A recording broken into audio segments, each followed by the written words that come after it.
अस्सलाम वालेकुम, मैं हूं हबीब अकरम और आप देख रहे हैं प्रोग्राम नुक्ता नज़र। मुजीबुर रहमान शामी साहब हमारे साथ मौजूद हैं और आज हम अपने प्रोग्राम में जो डिस्कस करने जा रहे हैं, सबसे पहले उन मौज़ूआत पर एक नज़र।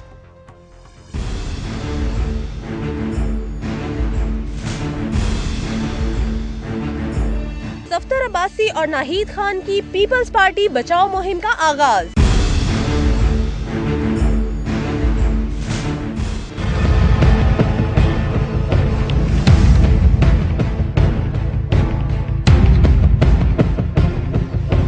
सिंध असेंबली में कालाबाग डैम के खिलाफ करारदाद पेश, हंगामा आराई और नारों से ऐवान गूंज उठा।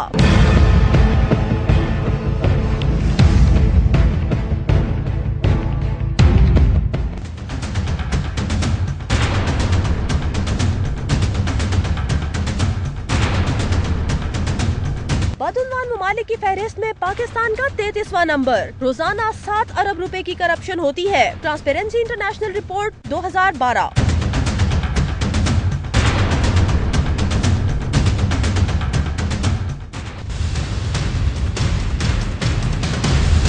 सडल कमीशन को नहीं मानते। कमीशन के पास बहरिया टाउन और टैक्स की तफसीलात तलाश करने का इख्तियार नहीं। वकील जाहिद बुखारी।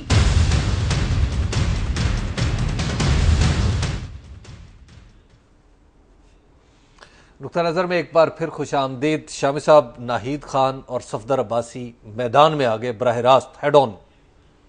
माशाल्लाह, ये पीपल्स पार्टी जो है ना जी, उसमें तो इस तरह के बेशुमार मामलात होते रहे हैं।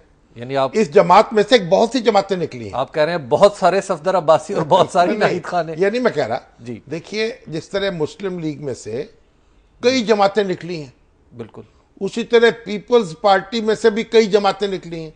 मौलाना कौसर नियाजी साहब ने अपनी जमात बनाई, उसमें से जनाब क्या उसका नाम पता नहीं, प्रोग्रेसिव पीपल्स पार्टी था। अच्छा, वैसे गुलाम मुस्तफा जतोई साहब उन्होंने नेशनल पीपल्स पार्टी निकाली। फिर जनाब हनीफ रामे साहब उन्होंने मुसावात पार्टी निकाली। और ये सारी पार्टियां कुछ देर चलने के बाद हाँपने लग पड़ी। ठीक है। और कोई ना कोई तो फिर सर झुका के फिर वापस दाखिल हो गए पीपल्स पार्टी में। अब ये सफदर अब्बासी साहब और नाहिद खान अब मैदान में है। बिल्कुल। नाहिद खान जो हैं वो मोहतरमा बेनजीर भुट्टो साहबा की सेक्रेटरी थी। बड़ी मोतबद खास थी। बड़ी मोतमद खास थी। जब सेक्रेटरी थी तो उनसे भी बड़ी शिकायत थी लोगों को, तरह तरह के इल्जामात थे। और मैं आपको एक दिलचस्प बात यह बताऊं कि इनकी जो बहन है ना, वो जनाब हुसैन हक्कानी साहब के निकाह में थी। अच्छा, तो उनकी एक हुसैन हक्कानी साहब की अब तीसरी शादी है फरनाज इस्फहानी साहबा से। अच्छा, माशाल्लाह। तो वो जो दूसरी शादी थी उनकी हमशीरा से जिन्होंने की, उसमें फिर तलाक हो गई। ठीक है। और जब मोहतरमा बेनजीर भुट्टो ने फरनाज इस्फहानी को टिकट दिया कौमी असम्बली का, जी, तो उस पर नाहिद खान ने एतराज किया। हाँ, कि उनके साबिक जीजा जी जो हैं, हाँ, उनकी जो बेगम है उनको इस एजाज का मुस्तहिक ना जाना जाए। ठीक है। तो बेनजीर भुट्टो ने कहा कि ये एतराज तो हुसैन हक्कानी साहब भी कर सकते थे, उन्होंने तो आप पर कोई एतराज नहीं किया और आप उन पर एतराज कर रही हैं, इसलिए अब आपको टिकट नहीं मिलेगा, उनको मिलेगा। अच्छा, गोया अपनी तरजीहात वाजे कर दी इनके सामने। नहीं, टिकट नहीं दिया ना इनको फिर। ठीक है। वगरना तो ये कौमी असम्बली की रुकन होती है इस वक्त। अच्छा अच्छा। और फरनाज इस्फहानी जो है वो कौमी असम्बली में पहुंच गई और फिर सुप्रीम कोर्ट की नजर हुई दोहरी शहरियत में, और अब उनसे पुराने पैसे वापस मांगे जा रहे हैं। बिल्कुल। तो बहरहाल फरनाज इस्फहानी शायद वो भी देखे जो तहरीक पाकिस्तान के बड़े अजीम रहनुमा थे इस्फहानी साहब, जी जी, मिर्जा अबुल हसन इस्फहानी, और अमेरिका में पाकिस्तान के पहले सफीर रहे। जो सफारत खान जो हमारी इमारत है ना, जी जी, ये मेरा ख्याल जो जहां वो सफीर का घर जो है वो उन्होंने खुद खरीदा, अपनी जाती जेब से खरीद के हदिया किया पाकिस्तान को। कमाल के लोग थे। तो कमाल लोग थे वो तो, और बहुत बड़े सरमायादार थे, सनतकार थे, बड़े मोहतमिद थे कायदे आजम के। तो उनकी ये पोती हैं, ये नवासी है, मेरा ख्याल पोती हैं शायद। तो बहरहाल नाहिद खान कौमी असम्बली से बाहर रह गई। ठीक है। अब मोहतरमा बेनजीर भुट्टो रुखसत हुई, आसिफ अली जरदारी साहब तशरीफ ले आए। बिल्कुल। तो आसिफ अली जरदारी साहब को कोई जची नहीं वो, और नाहिद खान भी मुमकिन है कोई ना कोई इधर उधर गुफ्तगू करती रहती होंगी, बीबी के कान भरती होंगी। लेकिन इन दोनों मियां बीवी के कुर्ब का आलम तो ये था कि उस गाड़ी में भी मौजूद थी जिसमें मोहतरमा की शहादत हुई। ठीक है ना, मोहतरमा के करीब थे ना। सफदर अब्बासी साहब जो थे वो मियां थे नाहिद खान के, तो वो भी शादी भी मेरा ख्याल फिर मोहतरमा ने कराई होगी। अच्छा अब और वो भी सेनेटर बने।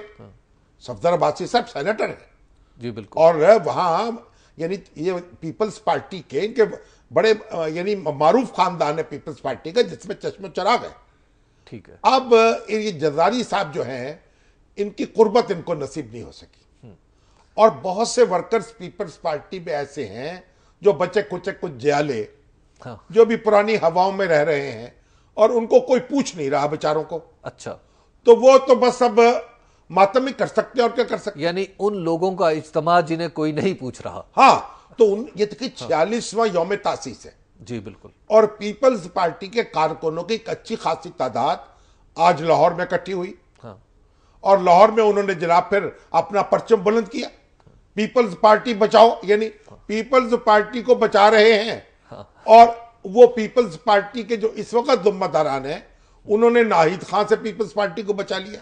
कितनी सीरियस थ्रेट है जरदारी साहब? देखिए जरदारी साहब को चाहिए वो मुफाहमत का जज्बा जो है ना, बरूए कार आया है उनका।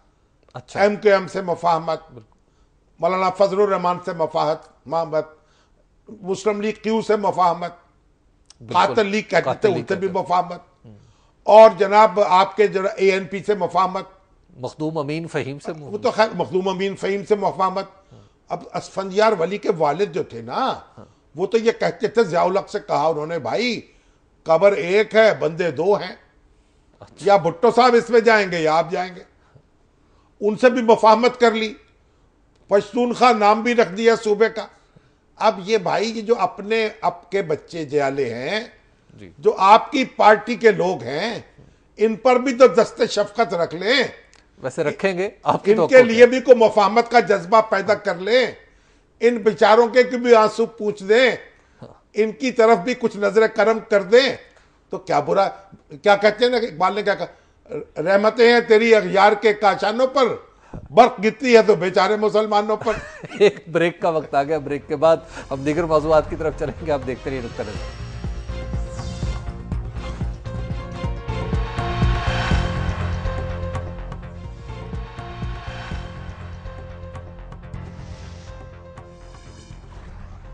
नुक्ता नज़र में एक बार फिर खुश आमदीद।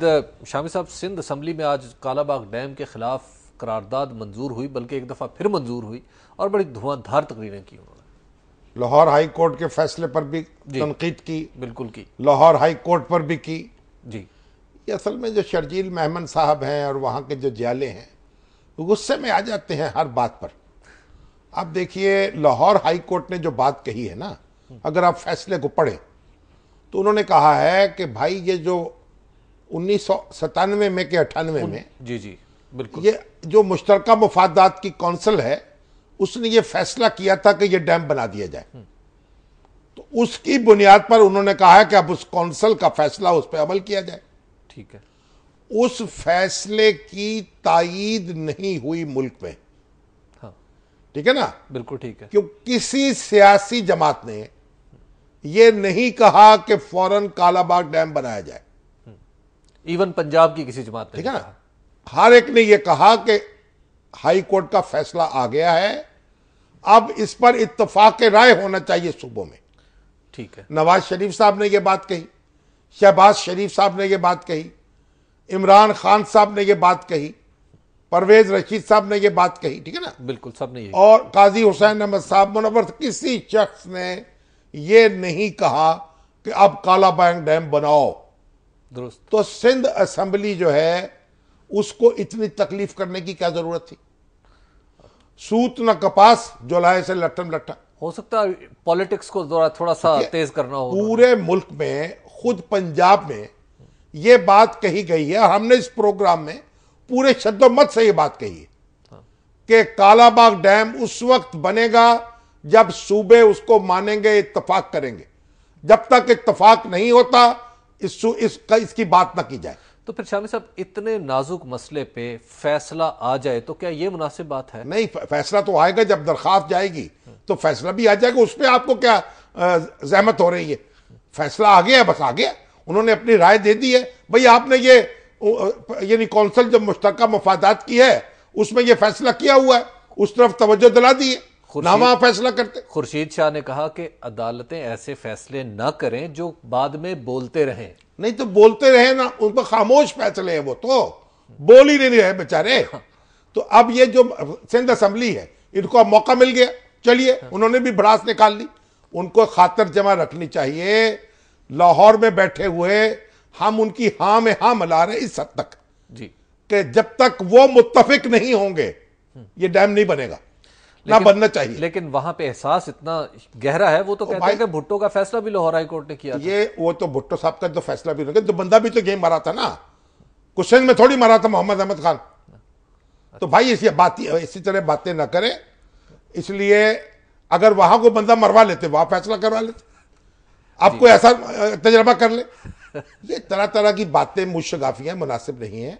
वैसे तो खुर्शीद शाह साहब ने तो, खुर्शीद शाह बड़े सियाने आदमी हैं इस वक्त पीपल्स पार्टी में, जो एक बुजुर्ग शख्सियत है उनकी, जिसका सारे एहतराम करते हैं। देखिए कई लोग ऐसे होते हैं उनके पार्टी डिवाइड से बालातर एहतराम होता है, और उन्होंने बड़ी दो टोक बात कह दी। भाई असगर खां केस के बारे में हम नवाज शरीफ के खिलाफ कुछ नहीं करने वाले, हम दाढ़ी जो है FIA के हाथ में नहीं देंगे। ये वैसे आपने प्रेडिक्शन पहले ही कर दी थी कि होगा कुछ नहीं होगा। तो गोया वो सियासत में ढोल बजता रहेगा जी, एक ताने मिलते रहेंगे, हाँ। और परनाला वहीं का वहीं रहेगा। गोया इमरान खान की बात दुरुस्त है कि ये आपस में मिले हुए हैं, इनकी आपस में सेटिंग है, ये नूरा कुश्ती है। सेटिंग नहीं है भाई, ये सियासत है, ये सियासी अमल का तकाजा है। मैंने तो पहले भी आपसे अर्ज किया भाई, कब्रों से आप बंदे जिंदा कर रहे हैं यार। अब ना जहां कोई गवाह है, ना कोई वकील है, ना दलील है, ना अपील है, तो वहां क्या बनेगा? अब बस आप एक दूसरे को कोसते रहें, बयान देते रहें, जी ठंडा करते रहें, और मामला वहीं का वहीं रहेगा। नवाज शरीफ साहब आप अपनी जगह खुश रहें, और खुर्शीद शाह साहब आप अपनी जगह खुश रहें। अब इलेक्शन की तरफ चले, और जिसने पैसे लिए हैं वो आराम से बैठे। ओ भाई पैसे तो पता नहीं किस किस ने लिए हैं, कहां से लिए हैं। आपको पैसों की बड़ी फिक्र पड़ गई।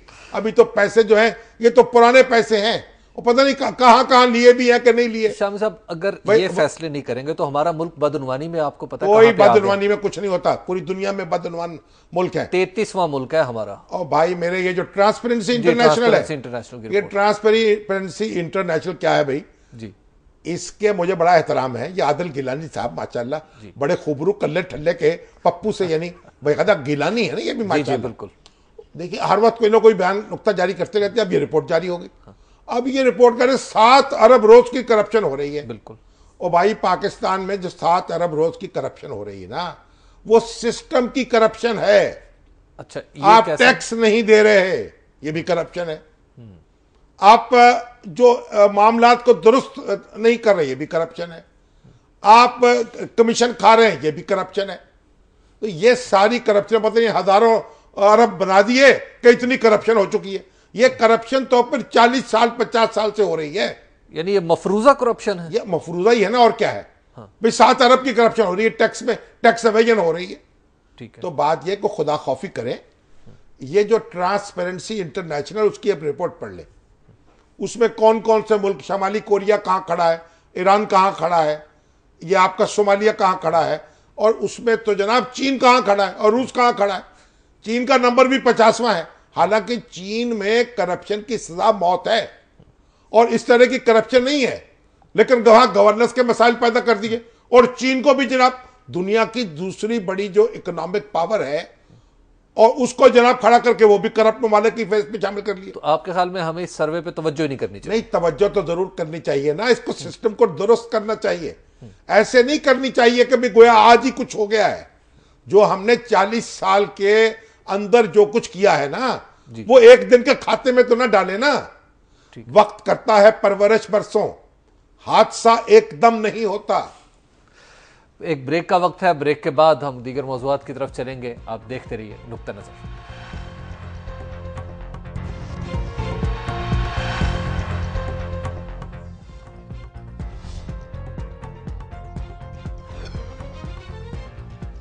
नुक्ता नज़र में एक बार फिर खुशामदीद।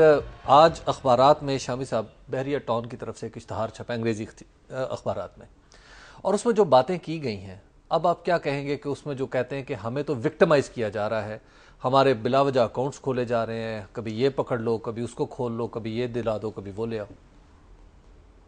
और अपील उन्होंने किसके नाम की है? आप देखिए, again CJ and the president, यानी चीफ जस्टिस ऑफ पाकिस्तान। जी बिल्कुल, और सदर पाकिस्तान। अच्छा, अब वैसे इससे पहले इस बात में मैं आ रहा हूं, ये जो ट्रांसपेरेंसी इंटरनेशनल की बात मैं करना चाहता हूं जी।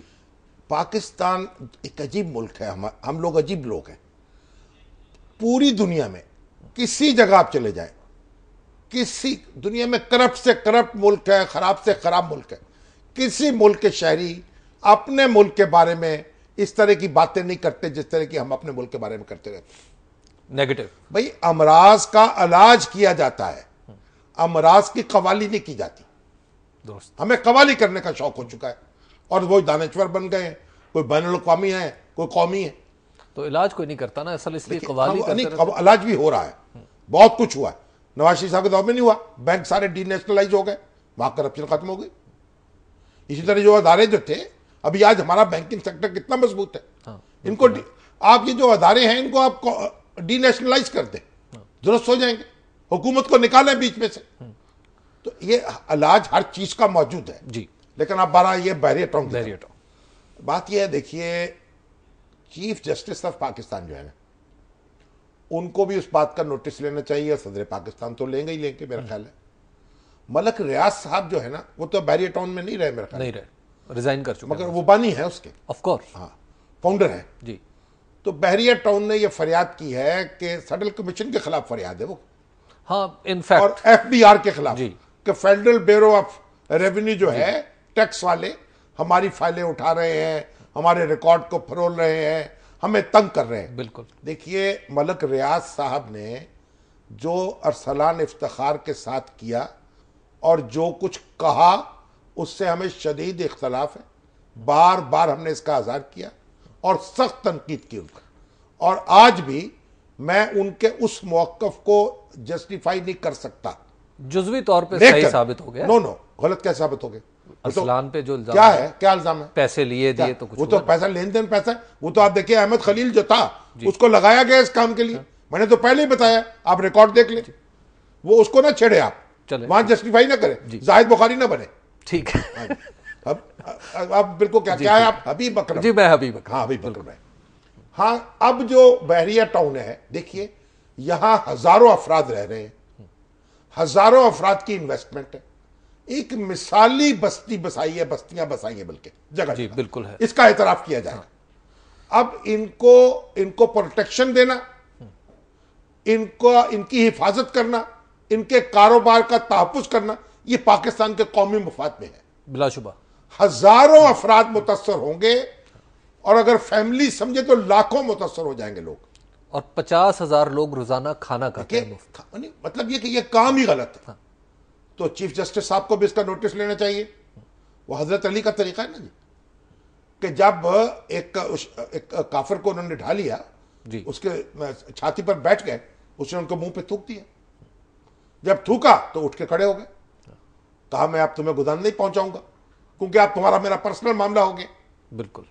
तो हजरत अली की तरह चीफ जस्टिस भी उनका नोटिस लें और उनको प्रोटेक्ट करें जी। मलक साहब जो हैं, उनका जो बिजनेस है, जो उनका कारोबार है, जो उनकी बस्तियां हैं, वो एक कौमी असासा है, लोग और उनकी हिफाजत होनी चाहिए। बिल्कुल, ये इसमें तो मैं दो राय नहीं हो सकती जी।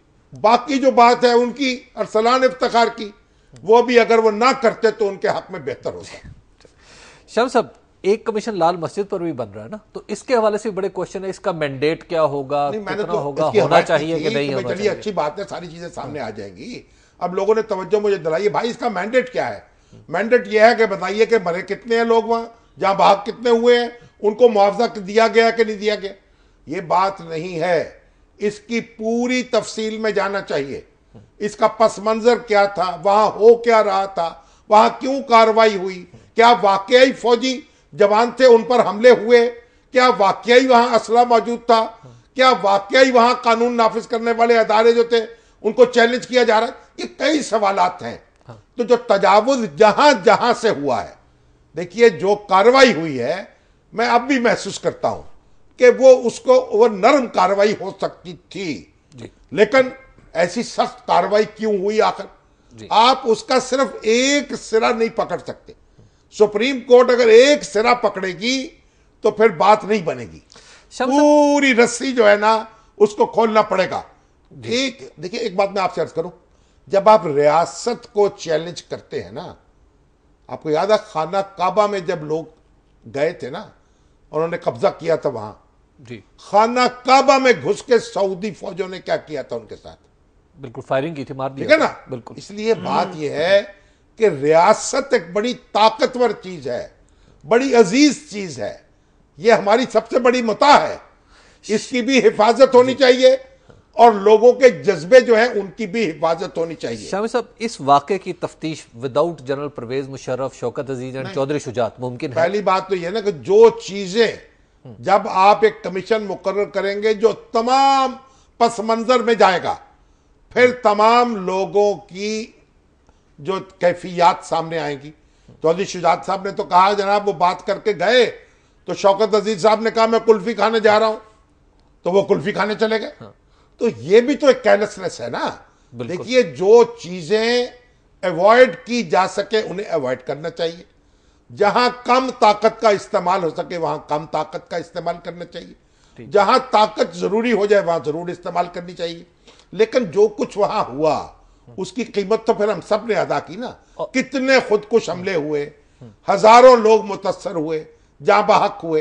तो ये इसलिए ये एक बहुत वसी तर मामला है, इसको किसी एक वाक़े तक महदूद नहीं किया जा सकता, इसमें सब कुछ देखना पड़ेगा। और अब हम ताकत इस्तेमाल करने जा रहे हैं वोटर लिस्टें बनाने में, और वो हम करेंगे कराची में इस्तेमाल। इसके असरात क्या होंगे? असल में मेरा ये ख्याल है जी कि आपके शामिल हो चुके हैं किसी सियासी जमात में। बिल्कुल अब नहीं, सुप्रीम एक सवाल है। सुप्रीम कोर्ट ने जो हुक्म जारी किया है ना जी, उन्होंने कहा है घर घर जाके, क्योंकि 120 गज के मकान में 600 वोटर दर्ज है, ठीक है, तो इसलिए अब इनकी तस्दीक करो वोटरों की घर घर। और अगर वोट, वो कहते हैं कि लाखों वोट हैं, जो कोई खैबर पख्तूनख्वा चला गया है, कोई पंजाब में चला गया है, कोई जना बलोचिस्तान में चला गया है, जो लोग वहां के रहने वाले हैं उन सबके वोट दर्ज हों। हमारे फरोग नसीम साहब हैं MQM के, उन्होंने कहा जनाब ये अब मुद्दत खत्म हो चुकी है, लिस्टें फाइनल हो चुकी हैं, अब तो इनफरादी तौर पर दरखास्तें दे के लोग ठीक करवा लें। लेकिन सुप्रीम कोर्ट ने यह बात नहीं मानी। लाखों अफराद को इस तरह नहीं छोड़ा जा सकता बेसहारा, और बिल्कुल दुरुस्त फैसला किया है। घर घर जाकर तस्दीक होनी चाहिए, फौज के जरिए होनी चाहिए, और एक एक वोट जो वहां रहता है वो दर्ज होना चाहिए।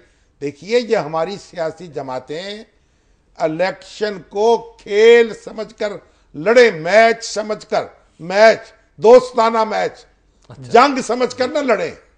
शाम साहब, एक ब्रेक का वक्त हो गया और ब्रेक के बाद हम आपके सवालात भी लेंगे। 042362968114 हमारा नंबर है। इसके अलावा फेसबुक और ईमेल और SMS भी हैं, उन पर भी आने वाले पैगामात आपकी खिदमत में पेश किए जाएंगे, लेकिन एक वक्फे के बाद।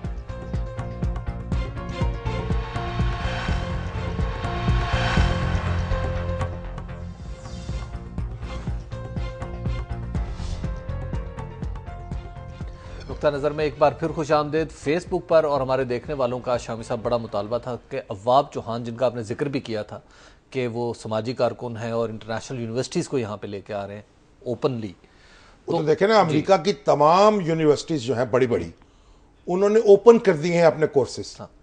अब आप उनके क्लासरूम में दाखिल हो सकते हैं, रजिस्ट्रेशन करा सकते हैं, फ्री तालीम हासिल कर सकते हैं।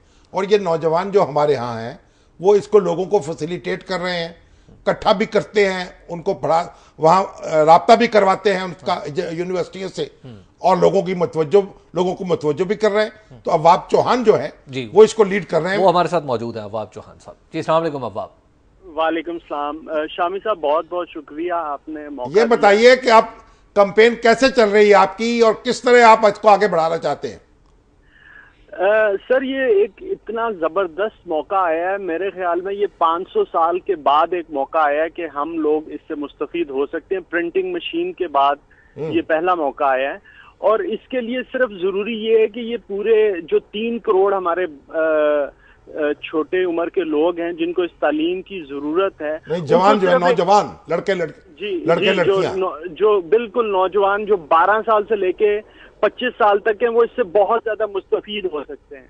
ठीक। और इंटरनेट के ऊपर ये अवेलेबल है। अगर कोई लड़का चिन्योट में है, मंडी बहाउद्दीन, रहीम यार खान, सिंध कहीं भी है, वो ओपन येल कोर्सेज, इसका एड्रेस है www.oyc.yale.edu। वहां जाके ये कोर्सेज किए जा सकते हैं। और मैं सिर्फ एक बात बोलूंगा कि आज से 2 साल पहले तक ये सिर्फ पाकिस्तान के बहुत अमीर लोगों को और बहुत जो सैकड़ों साल से पढ़े लिखे थे उनको ये फैसिलिटी अवेलेबल थी। अब एक बच्चा जो रेडी चलाने वाले का भी बच्चा है वो भी इसको एक्सेस कर सकते, और इसमें सबसे बड़ी बात है कि कोई पैसा नहीं देना पड़ेगा। ठीक। आप अपने घर बैठ के, अपने दफ्तर में बैठ के, आप कहीं भी बैठ के ये तालीम हासिल करें। और मैं सिर्फ एक बात बोलूंगा कि इसमें पॉलिटिक्स और हिस्ट्री के कोर्सेज बहुत जरूरी हैं, वो लाजमी करने चाहिए, और वो नेट पे येल की, MIT की और हार्वर्ड की वेबसाइट्स पे अवेलेबल हो गए। आप अपना टेलीफोन नंबर जरा बोले ताकि लोगों को मालूम हो जाए।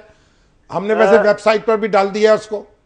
जी, मेरा टेलीफोन नंबर है 033441792232। मैं रिपीट कर देता हूँ, 033441792232। और मेरा ताल्लुक लाहौर से है। बहुत मेहरबानी। अब आप साहब शुक्रिया, बहुत नवाजिश। ये बड़े जज्बे वाले नौजवान हैं, लोगों को गाइड कर रहे हैं। ये एक सुनहरी मौका है, घर बैठे हुए आप येल में तालीम हासिल कर सकते हैं फ्री ऑफ कॉस्ट। अहम बात तो ये बात तो ये जी। शाम साहब, कुछ बहुत से लोगों ने सवाल ये पूछा कि मुत्तहिदा दीनी महाज भी एक बना है मौलाना समीउल हक की सरकर्दगी में। हाँ जनाब, उसमें मौलाना मोहम्मद अहमद लुधियानवी हैं जी, हजरत अल्लामा इब्तिसाम इलाही ज़हीर है, और जनाब जमीयतुल उलमा इस्लाम नजरियाती जो बलोचिस्तान वाली है उसके सरबराह मौलाना अब्दुल कादिर लूनी है, और जमीयतुल उलमा पाकिस्तान सवाद आजम के सरबराह सैयद पीर महफूज मशहदी हैं। अब ये जनाब अपना डंका बजाते हुए निकलेंगे और मुख्तलिफ सियासी जमातों को अपने हल्का असर में लाने की कोशिश करेंगे, या उनके हल्के में चले जाएंगे। बहरहाल मौलाना समीउल हक को ये नई शादी मुबारक। ये तो शादियां हैं, मेरा ख्याल इज्तिमाई शादी का, माशाल्लाह इज्तिमाई शादी है ये, तो कोई हर्ज नहीं है इसमें। शाम साहब, अच्छा नहीं, एक बात सुनिए जी, ये एक साहब हैं हमारे नवाज मलिक, ठीक है, इतने मुझे SMS किए, भाई 5 रुपए का नोट खत्म हो रहा है, सिक्का संभालना मुश्किल हो जाएगा, तो जनाब स्टेट बैंक जो है ये काम ना करे। भाई नवाज मलिक साहब, 5 रुपए के नोट को तो छापने पे खर्चा जो आता है वो 5 रुपए से ज्यादा है, तो इसलिए जरा सब्र करें, अब सिक्के जमा करें। जी, कसूर से कुछ लोगों ने कहा जी शाम साहब, आपने वादा किया था वासिफ अली वासिफ के सेमिनार पे आने का, आप तशरीफ नहीं लाए, और आप तो बड़े मुतक़िद होने का देखिए, मैं किसी का मुतक़िद तो मैं आप ही का हूं बस, मेरा अच्छा, वासिफ अली वासिफ नहीं, मद्दा हूं, मद्दा। अच्छा हाँ, देखिए उस दिन हुआ मौलाना जफर अली खां का दिन था वजीराबाद में, वहां चला गया, वहां इतनी देर हो गई कि नहीं पहुंच सका। तो वासिफ अली वासिफ साहब के याद में जो सेमिनार था किस कसूर में, बहुत बड़ा सेमिनार था। वासिफ अली वासिफ जो थे हमारे बहुत सूफी बुजुर्ग थे, दोस्त थे मेरे, बड़े दानिश्वर थे, बड़ा फैज हासिल किया मैंने उसके। किसी दिन उनकी बातें करेंगे, इन तमाम लोगों से माजरत जी, फिर से किसी दिन प्रोग्राम में उनका जिक्र करेंगे तफसील के साथ। अब्दुल हलीम साहब हैं कराची से हमारे साथ। जी अस्सलाम वालेकुम अब्दुल हलीम साहब। अस्सलाम शामी साहब। वालेकुम अस्सलाम जनाब। शामी खैरियत से हैं आप? आपकी दुआ है जनाब। शामी साहब शुक्रिया, आपने मौका दिया। हाँ जी शामी साहब, मैं आपसे सवाल ये करना चाहूंगा कि भारत की और बांग्लादेश की करेंसी पाकिस्तान से बहुत आगे पहुंच गई है, तो पाकिस्तान ही क्यों पीछे है? देखिए, भारत की करेंसी जो है, भारत तो हमसे जनाब एक उसकी, क्योंकि इस वक्त इंपोर्ट एक्सपोर्ट के अंदर वो अदम तवाज़ुन नहीं है जो पाकिस्तान में है, और पाकिस्तान तो आपको मालूम है कि कहाँ उस खत्ते में वाक़या है, दहशतगर्दी का शिकार है। लेकिन बांग्लादेश जो है वो मोस्ट पुअर नेशन का स्टेटस है उसका, और इस वजह से दुनिया में दरवाजे खुले हुए हैं उसके ऊपर कि वो वहां एक्सपोर्ट कर सकता है, कोटा नहीं है उसके लिए। इसकी वजह से वो तवानाई पकड़ रहा है, फिर उसके वो मसाइल भी नहीं है जो हमारे हैं, उसकी वो दफाई ताकत भी नहीं है जो हमारी है। तो बहरहाल बांग्लादेश जो है वो भी उस तरक्की कर रहा है, लेकिन कभी आप जाकर वहां देखें, फिर आकर मुझे बताएं, तो फिर मैं आपकी बात पे तवज्जो दूंगा। मैंने देखा है वहां और सुना भी है। शाम साहब, अगर आपके कवायफ इकट्ठे करने हो तो MI से ने अगर आपसे राब्ता करना हो तो कैसे करें? अच्छा, हाँ, वो मारियाना बाबर जो है वो कहती है मेरे घर MI के कारिंदे आ गए जनाब मेरे कवायफ इकट्ठे करने। आप पता नहीं, हो सकता है कोई भेस बदल के आ गए हैं MI के। अच्छा। और हो सकता है कि कोई जो साहब हैं MI के छोटे मोटे अफसर, उन्होंने जनाब उनको इज्जत अफजाई उनकी ये मुनासिब समझी हो। तो मारियाना बाबर साहबा जो है वो भी इतनी नाराज ना हो। और ये जो ISPR वाले देखे भाई, MI को तवज्जो दिलाएं कि भाई ये आपका काम नहीं है, ये तो PID से ले लें, ISPR से ले लें, ये नेट से निकाल लें, ये सब कवायफ वहां मौजूद हैं। और ये कोई अकल भी सीख लें। अब दुनिया बहुत तरक्की कर चुकी है, आगे बढ़ चुकी है। जासूसी को ढंग से भी हो सकती है। नहीं, जासूसी क्या होनी है भाई, ये तो एक बेवकूफी है अगर है तो। शकील साहब फैसलाबाद से। जी, अस्सलाम वालेकुम शकील साहब। वालेकुम अस्सलाम जनाब अली। शामी साहब, क्या हाल है? आपकी दुआ है जनाब। सर, मैं थोड़ी सी तवज्जो CNG पे दिलवाना चाहता था हुकूमत की। खुदारा ये CNG जो इस टाइम पोजीशन है हमारी इंडस्ट्री को गैस दें। जी, एक बात है, हुकूमत भी, वो डॉक्टर आसिम साहब भी यही कह रहे हैं कि हम जनाब इंडस्ट्री को गैस देंगे और बाकी ये मरहलावार बंद कर देंगे। लेकिन देखिए एक बात सुने, राय अजीज साहब जो हैं, अजीजुल्लाह चीचा वतनी से, उन्होंने मुझे SMS भेजा है कि हजूर यहां बड़ी धांधली हुई है। उनके हल्के में राय हसन नवाज के 30% पोलिंग हुई है शहर में, जहां से राय हसन नवाज जीते हैं। गांव में 70% हुई है और वहां हुकूमत ने अपना असर और रसूख इस्तेमाल किया है। वो कहते हैं DPO जो साहिवाल है उनको जबरी रुखसत पर भेजा गया और उसके नतीजे में एक दूसरा पुलिस अफसर लगाया गया। ये सारी कहानी उन्होंने बयान की है, मैंने उनका SMS पढ़कर सुना दिया है। जिसने इस पर यकीन करना हो कर ले, जिसने नहीं करना हो ना करे, उसकी मर्जी। हमारे प्रोग्राम का वक्त खत्म हो गया है और आइंदा इंशाल्लाह पीर को आपसे मुलाकात होगी। तब तक के लिए इजाजत दीजिए। खुदा हाफिज़।